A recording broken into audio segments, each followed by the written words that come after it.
Hi guys, welcome back to my channel. Chika na naman tayo guys. Um, Bilang isang ina, um, masakit talaga sa loob mo. Mahirap isipin yung yung mga anak mo na humihingi sa'yo ng mga pangangailangan nila na hindi mo maibigay dahil mas uunahin mo yung mga importanteng pangangailangan kaysa sa mga ganyan. Halimbawa na lang, mm, ngayon magpapasukan na, kahit pambili ng mga notebooks, ballpens, or ano pang mga kagamitan sa school, hindi natin mabili. Hindi na lang particularly sa bags, kasi yung mga bags naman, kung meron namang mga luma pa, pwede namang gamitin. Pero yung mga notebooks, lalo na kung mga sira na yung mga lalo na kung elementary pa lang yung anak mo, yung notebook hindi na papakinabangan, kailangan talaga ng bago. Parang parang na-hurt ka na hindi mo maibili dahil mas nauuna yung pangangailangan ng pagkain, at katulad ko na may binabayarang mga utang araw-araw, parang ang hirap makabili.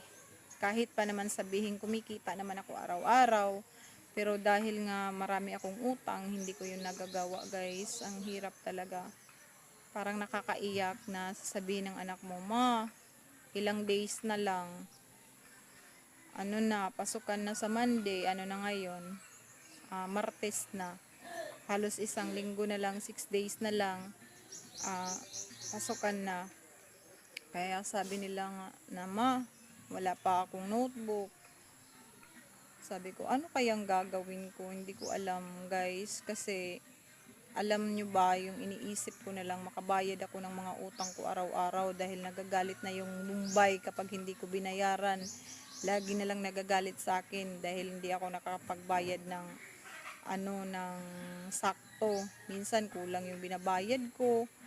Tapos yung iba naman sabihin ko pas lang muna.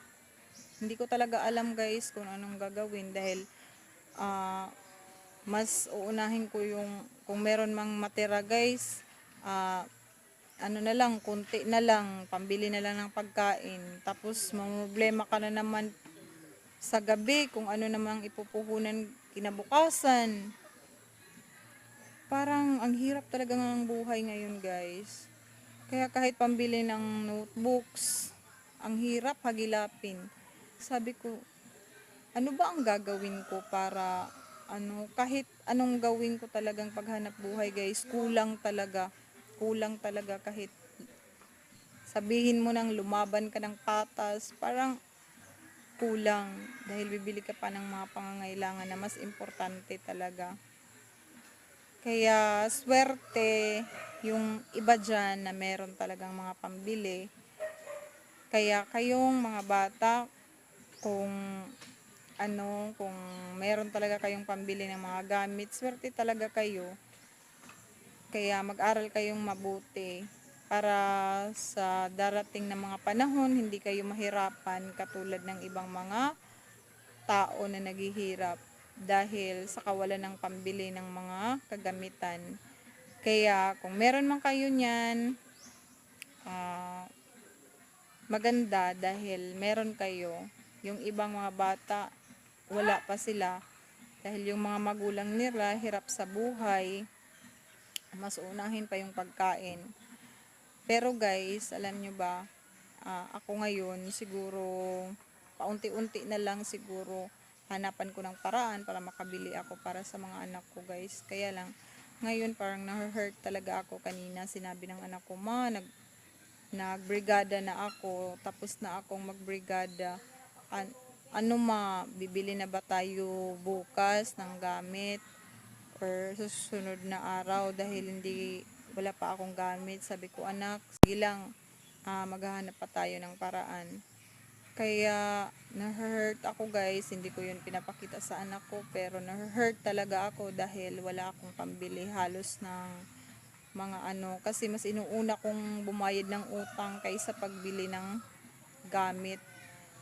Dahil natatakot din ako guys sa mga inutangan ko guys kung hindi ako magbabayad. Dahil kung hindi naman ako uutang guys, wala din naman kaming kakainin, wala akong puhunan sa pagtitinda. Kaya ewan ko, ang hirap talaga ng buhay ngayon. Kaya kayong mga single dyan, wag na muna kayong mag-asawa dahil mahirap ang buhay ngayon. Sa una lang yan masaya. Pag andyan na, ang hirap na. Lalo na kung yung partner mo,